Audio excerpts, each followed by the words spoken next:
Hey, what is up, everybody? Welcome to my preview and predictions for NXT Takeover San Antonio. And it's been a while since I've done an NXT preview and predictions video because it was that time where I didn't watch NXT, so I couldn't do preview and predictions for it.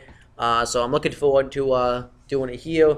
I'm not going to watch the show right away because I got other videos and probably homework and stuff I'm going to be doing Saturday night. But I'm probably going to watch it Sunday morning at 6 a.m. And I'll review, well, actually, I won't review the show, but I'll be reviewing the show on Monday with as long as the Royal Rumble. So let me kind of go over the code and preview it a little bit. I'm really looking forward to this show. I'll admit, though, it's not. I shouldn't say I'm really looking forward to it. It's an NXT takeover, so I know it delivers, but I'm not as hyped for it as I would be for like other NXT takeovers. I'll admit I think NXT kind of slacked off a little bit building up this show. I don't know what happened. I'm not going to completely blame them because I think they were hyping up their Japan shows, and maybe I feel like they just kind of rushed this show a little bit. Every match has a reason to be on here, but I feel like they kind of rushed it. They couldn't really build up to it.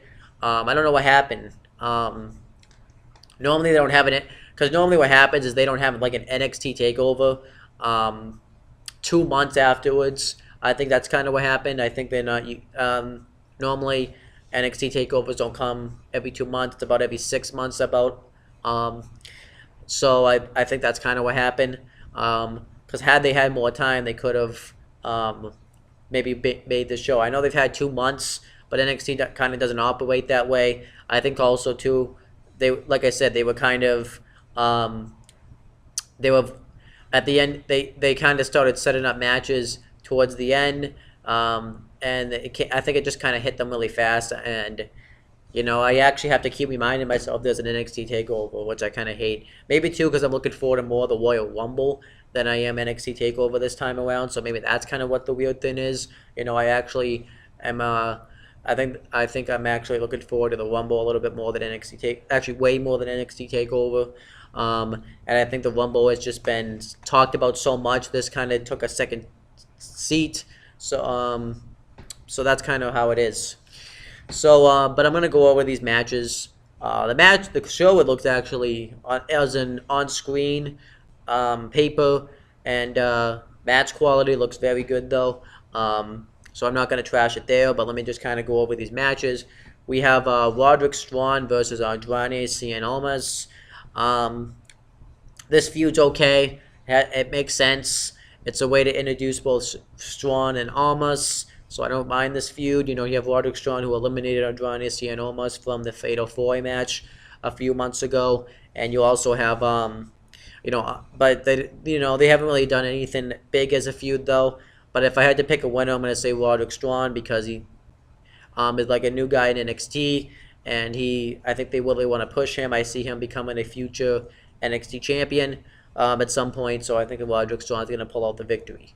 That's who I'm picking. Then we have Eric Young versus Ty Dillinger.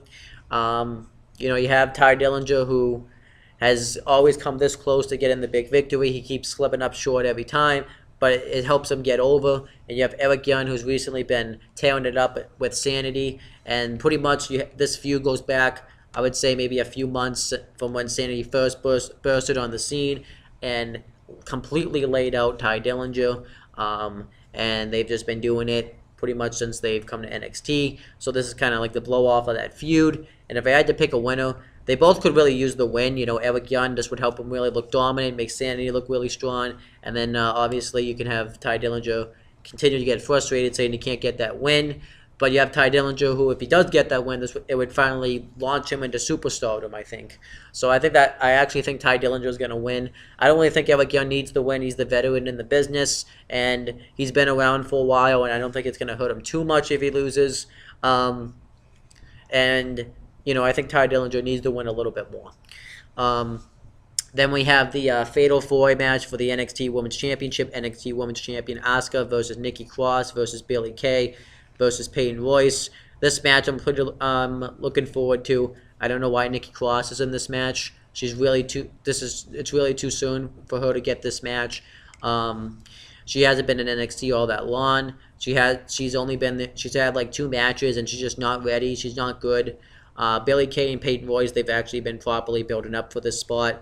And Asuka's been the longest reigning NXT Women's Champion in history, and she's been the dominant champion, taking out everybody in their path. So I'm actually can't wait to see this Fatal 4-Way match.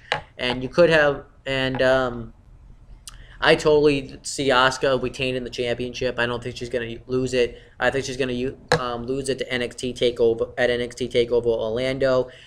Just because I think she's going to spend a little bit more time down in NXT, and I think having to drop the title on this show would be too soon, and I wanted to drop it in a one-on-one match instead of a Fatal 4-Way. So I'm going to say Asuka. If someone does take it off, it will probably be Billie Kay, just because of the fact that they've done she's been built up the most out of anybody. So. And then we have a NXT Tag Team Championship match. NXT Tag Team Champions #DYI versus the Authors of Pain. You know, you have a #DYI who won the NXT Tag Team Championships back at NXT TakeOver Toronto. And on that same night, they've been building up the Authors of Pain. They won the Dusty Rhodes Tag Team Classics. So, really, any of these teams can win. I think this match is very unpredictable. But the problem is I do see the Authors of Pain being future NXT Tag Team Champions and them being the ones that defeat #DYI. But I don't think it's going to happen on this show, just because #DYI, they had all this build-up for them, and they really haven't done a lot with the titles yet. I don't think they're going to just randomly take the titles off them after 2 months. I think the story works better if the Authors of Pain lose here, even if it's by like a fluke win or something, and then the Authors of Pain can look stronger. They can continue to look like monsters. And eventually at NXT TakeOver Orlando, then #DYI can drop the titles to them, just because I don't think they've really done a lot with the #DYI as NXT Tag Team Champions. So I'm going to say #DYI keeps the NXT Tag Team titles. And then we have the main event, the last match on the show. It's a NXT Championship match. NXT Champion Shinsuke Nakamura versus Bobby Roode. I'm actually really looking forward to this match. It's a match I've actually wanted to see since I've seen Shinsuke Nakamura wrestle, and since I've seen Bobby Roode back in NXT. And I think this match is going to be really good. This is kind of going to be a test for Shinsuke Nakamura to kind of see, because Bobby Roode wasn't completely all over the place in the indies, and Shinsuke Nakamura has been wrestling people who've been all over the place, who's been in Japan, but Bobby Roode hasn't really done all that stuff. He probably has, but not to the chagrin as the other competitors. So maybe this is a chance to see if Shinsuke Nakamura can work with like people who haven't been in those spots as often as the others as he's worked with. Now, as for the winner, it's really up in the air, because you got Bobby Roode, who's really been great in NXT, and they've been pushing him really hard. This would really validate him, and this would do huge things for him if he wins this title. On the upside, though, if he does win, then you have Shinsuke Nakamura randomly lose the belt again, because he just lost the belt not that long ago and then just won it back. So I don't see why that would happen. Shinsuke Nakamura really just hasn't been champion all that long. This is his second reign. He just won it a month ago in Osaka, Japan. And I think since Cassius Ohno is now back, I think they're going to try to do a feud between Shinsuke Nakamura and Cassius Ohno. And I think Shinsuke Nakamura it's too early to drop the title. I would love it, though, if Bobby Roode won. Don't get me wrong. But I'm going to say that Shinsuke Nakamura is going to keep his NXT championship. I don't see him losing the title. And if he did, I wouldn't complain. But I don't want to see like the belt bounce back and forth. I want to see Shinsuke Nakamura at least hold it to NXT TakeOver Orlando. And that's what I want to happen. If Bobby Roode won, though, I would love it. So, but those are my picks. Let me repeat them.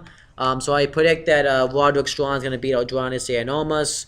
I predict that Ty Dillinger is going to beat Eric Young. I predict that Asuka is going to retain her NXT Women's title in the Fatal 4-Way match. I predict that #DYI are going to keep their titles in their match. And I predict that Shinsuke Nakamura is going to retain his title in his match.